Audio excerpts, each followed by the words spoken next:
welcome to our special pre-budget series, What the World Wants from India. The Indian budget has always been more than a statement of accounts, and over the years, foreign investors, like domestic investors, look at the budget as a reflector of the government's reform objectives over the year and indeed over its term. The current budget, coming as it does after the 10 weeks of demonetization, has actually raised the hopes in terms of what it might offer by way of a consumption or an investment fillip.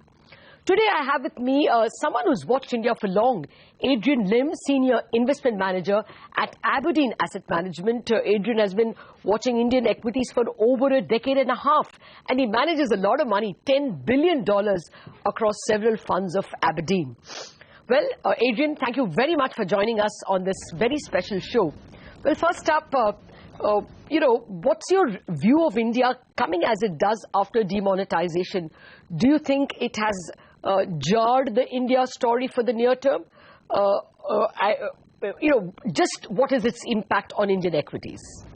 I think the demonetization exercise was an interesting exercise. I think, if you ask most economists and most watchers of the Indian market, not just the economics but the social side, what it's trying to achieve is actually pretty good over the long term. The issue and the main challenge is that there are not many precedents for something like this, and execution is pretty important. It's also important to keep quiet about it, so the amount of plans that can be made ahead of the execution of an exercise like this is quite constrained as well. I think the short-term and the near-term pain has been quite acute. And if you look at the economic indicators, not all of the impact, both negative and positive, are measurable just yet. So we still continue to monitor the situation, but the end objective is a good one, and I think that's something that the government should be applauded on. But they need to make this work, and at the moment there's still quite a bit of pain. Okay, so at the moment, as a long-term India investor, has it altered your view of the India story, or has it altered your view of any of the sectors? If yes, how? I think over the short term, there are some things that we remain watchful of. I think where you have big-ticket consumption items, we would not be surprised if an extended period of softness or weakness extends itself. This could be in consumer discretionary items. This could be where there's a lot of cash-driven transactions, like consumer retail. But over the long term, the story remains intact. We expect from India a continued trajectory of growth over the long term as its middle class expands, and as its government reforms. Not all of these reforms would be smooth. The other challenge over last year has been the implementation of GST.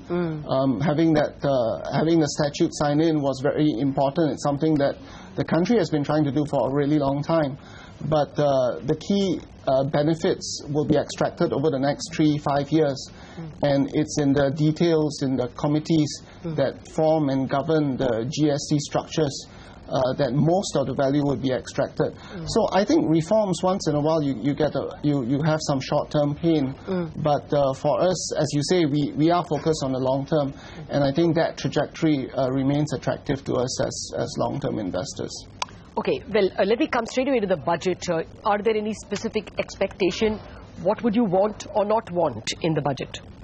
Well, the budget's always quite tricky in India. There are a lot of social issues to balance, as well as a lot of issues on fiscal discipline to sort out as well. And I think what we have expected over all these years is what we look for is consistency. What we look for is reasonable levels of consultation with business, with investors, and not too many surprises. Demonetization was a surprise, but we can understand the reasons for an exercise like that being kept relatively quiet until it is to be done. In terms of the budget itself, as long as there are no negative surprises, quite a lot of reform can also be announced outside the budget season. So, we do pay attention to what the government tries to do, but that has to be over the course of, that's a continuous exercise. It's not something that we pay attention to just during budget season, but throughout the whole course of its term. Of course. There is a widespread expectation that there should be personal tax cuts or corporate tax cuts and/or corporate tax cuts. Will any of these alter the way you pick shares and how much of it you will buy? I think the corporate tax cuts was an idea that was mooted some years back, and I think that it has come from the thinking that India needs to look at everything, not just corporate tax cuts, but in the way, for example, the different taxes and subsidies and taxes are implemented as well. And it can't look at these issues in isolation. Where India goes on corporate tax cuts has to do a lot also with where the region goes on corporate tax. And India is very aware that it needs to be competitive. It needs to achieve the social gains that it sets itself out to do. The government needs to do that. But ultimately, it needs to be competitive against other countries within the region as well. And I think although the long-term trajectory is driven by the need to be competitive, the pace, India has to decide on the pace of that development, and that's something that we will watch with some interest. Well, one more tax question before I get into specific sectors. There was a direct tax department's circular on how to tax indirect transfer of assets in India. And some FIIs, foreign investors, complained it logically would lead to double or triple taxation of foreign investors. That circular has been held in abeyance just recently. Any comments on that? Oh, we watch that space very closely.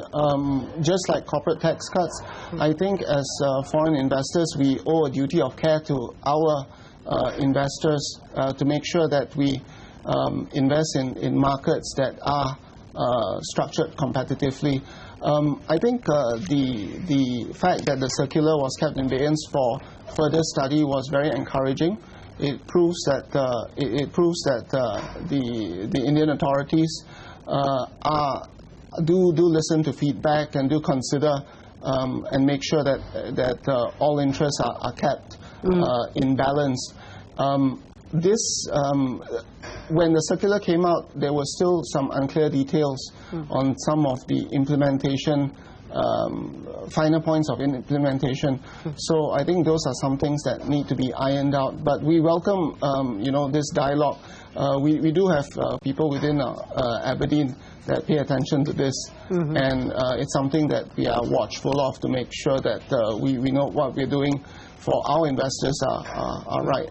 Okay. Well, Adrian, those are a bunch of macro questions on budget and demonetization. We need to take a break, but we are back with your attitude to some of the specific sectors in India. Back in a minute.